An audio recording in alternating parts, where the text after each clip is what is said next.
Salut Thomas. Salut Patrick, Comment bonjour le multimédia. Comment ça va aujourd'hui? Fatigué mais content. Beaucoup de travail en ce moment. Ça s'enchaîne assez intensément. Ouais. Ok.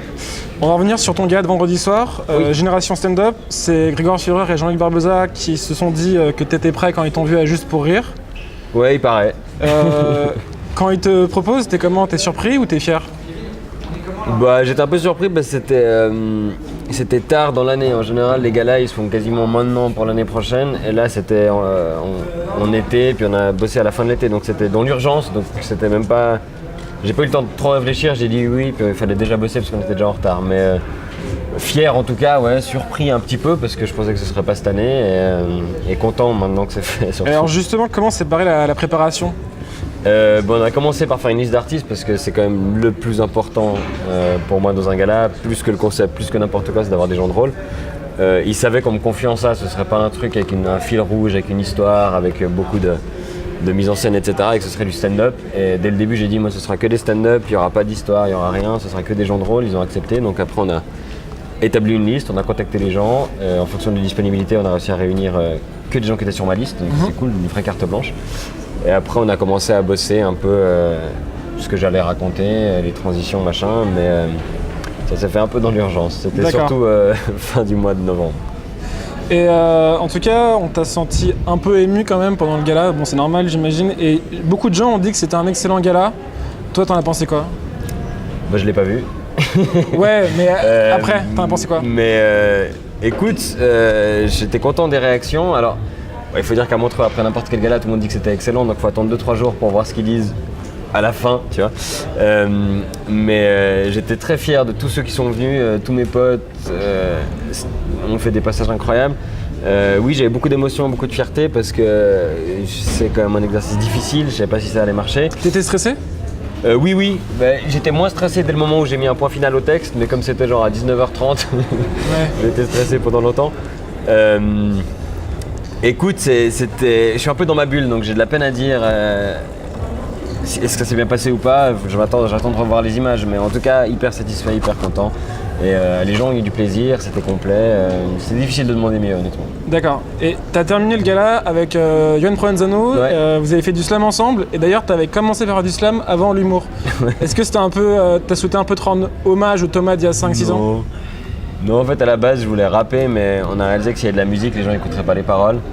Ce qu'on n'a pas réalisé, c'est que les gens ils allaient applaudir dès qu'un artiste revenait sur scène. Donc dans la salle, ils n'ont pas entendu ce que je disais, mais à la télé, j'espère qu'ils entendront. Non, pour moi, c'est ce qu'a fait Neil Patrick Harris aux Tonys et aux Emmys, de faire une espèce de résumé de la soirée en rime à la fin. Je trouvais ça bien pour clôturer, synthétiser le tout et pour un peu rappeler ce qu'ils avaient dit. Et je me suis dit que c'était long si je faisais ça tout seul pendant 3 minutes, donc j'ai demandé à Yoann de me rejoindre. Et puis voilà. Et si je peux juste un peu te taquiner, t'es ouvertement engagé, notamment féministe, et avec une seule fille, qu'est-ce qui s'est passé? Bah, c'est, je pense, mon grand regret. Je voulais en avoir plus. On en a contacté 4 et il n'y en a qu'une qui était disponible. Et du coup, le but n'était pas non plus artificiellement de prendre des filles qui n'auraient pas forcément sur ma liste pour faire le quota. Parce Bien entendu. mais effectivement, c'était mon grand regret. J'aurais voulu avoir beaucoup plus de filles. Ok. Tu dis tout le temps que la génération des 30-quarantenaires n'ont pas d'humoristes de leur âge. Est-ce que tu trouves que c'est en train de changer un peu maintenant qu'il y a des plus jeunes comme toi, puis vous allez forcément vieillir aussi? Oui, alors cette génération-là, elle va jamais exister, je pense, à moins qu'il y ait tout d'un coup des gens qui se lancent sur le tard. Mais notre génération, elle est présente, elle existe, on est 7 ou 8 maintenant, et j'espère que les gens de mon âge, ils vont grandir avec une génération d'humoristes suisses qui leur correspond, et qu'ils arrêteront de dire que l'humour suisse c'est pour papa, ou que l'humour suisse c'est moins bien que le reste. Parce que moi, quand on me dit t'es l'humoriste suisse que je préfère, j'ai l'impression que c'est un peu les Paralympiques. Donc j'aimerais bien qu'on arrête de qualifier les Suisses comme étant moins drôles que les autres. Parce que c'est pas vrai. Ce soir, tu fais un passage en anglais pour le gala Trending Comics.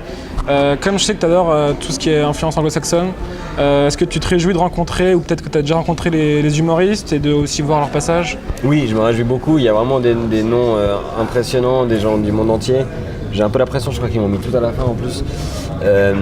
Et j'ai pas encore fini de préparer, donc ça va être un peu chaud, mais c'est drôle de faire ça à Montreux, tu vois, c'est de parler une autre langue dans ton pays, c'est un peu...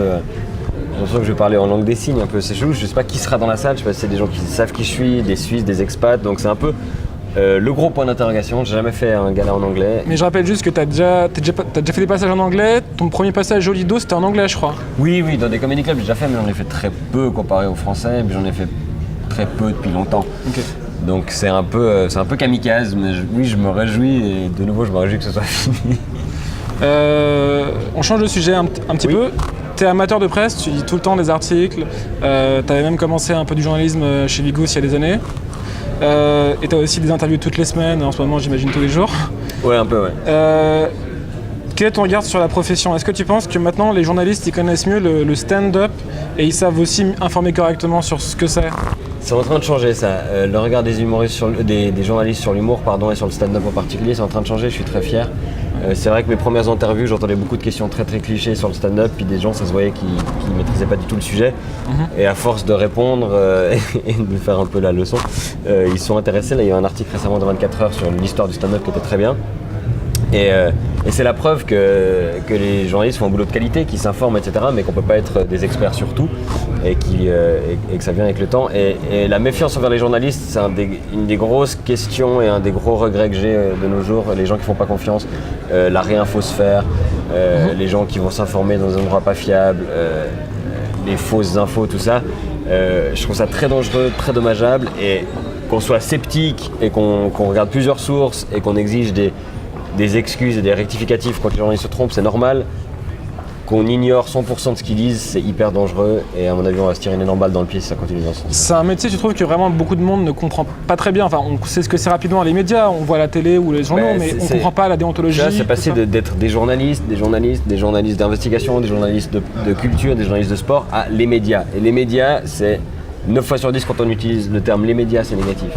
Alors que les médias, c'est juste eux qui sont entre l'information et le peuple et qui doivent se faire les messagers et qui ont un rôle hyper important. Donc je pense qu'il vaut mieux récompenser les médias de qualité, ignorer les médias qui font des conneries, plutôt que de mettre tout le monde dans le même panier et puis d'aller sur la réinfosphère, la fachosphère ou Twitter où les gens disent parfois n'importe quoi. D'accord. Et une dernière question, récemment tu as donné un peu une exclusivité au Matin du Soir. Parce que, si je peux dire exclusivité, parce que tu parlais peut-être de faire une émission à la télé en Suisse.